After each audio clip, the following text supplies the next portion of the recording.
Incentives, an insensitive look at the incentives that motivate. I am Tazzie piffing soccer in Kansas City. Why? Okay, why does this matter? I'm serious. Global moment, world-class city.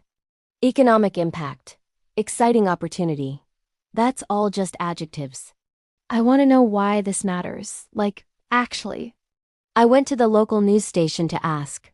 A reporter smiled at me and said, "Well, with the event coming, there will be important bus route changes." Okay, but why does the soccer itself matter?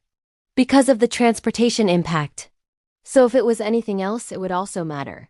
She laughed and said, "Exactly." So I went to a bus stop. There was a flyer about temporary route adjustments. This is instructions, not a reason. And then a bus finally arrived and drove right past me without stopping.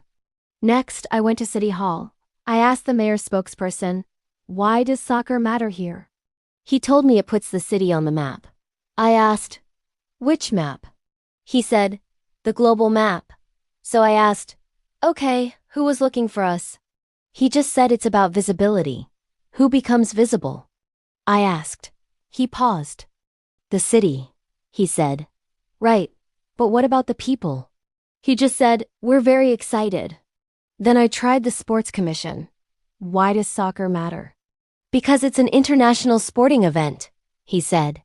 I tried to ask more, but he just repeated international, so if it wasn't soccer, it is soccer.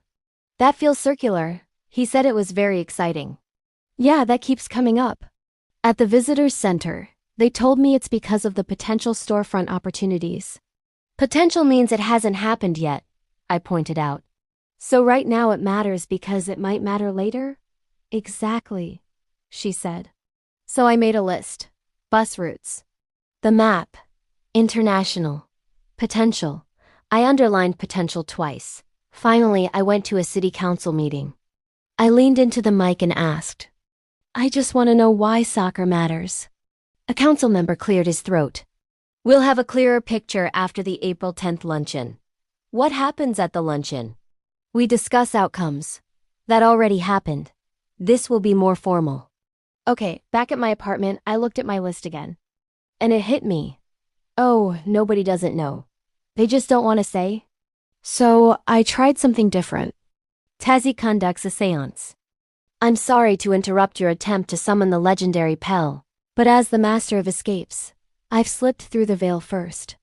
You see, I've spent my afterlife debunking frauds like this mediums, table tappers, and ectoplasm peddlers, but if you're calling on a true escape artist like myself, perhaps we can discuss the real magic.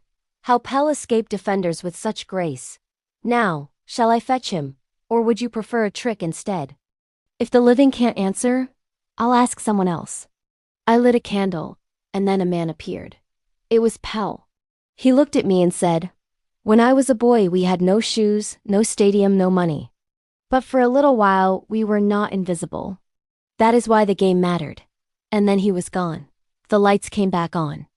I was alone in my apartment. I didn't write anything down. So, if nobody here can say who becomes visible, I guess we'll see. We'll ask again. Thanks for watching.